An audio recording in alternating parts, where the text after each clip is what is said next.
Kalbimde bir mezar kazmışam sana. Unutsam yadıma salarsan beni.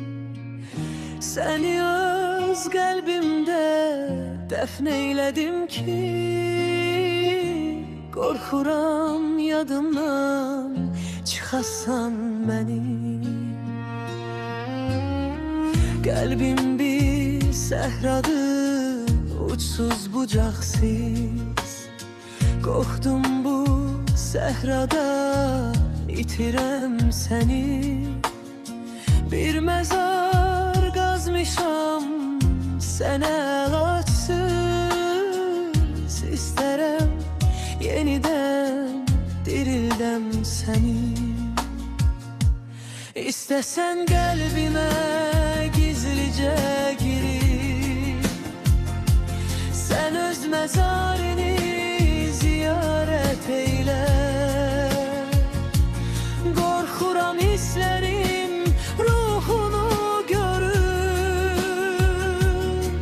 Bu ölen hislerim yine diriler. Ne olar yeniden uzat elini.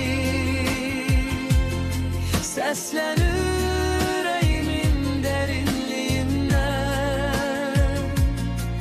Ah sen ölürsen ölen birini, nece eşidim ki mezar yerinden.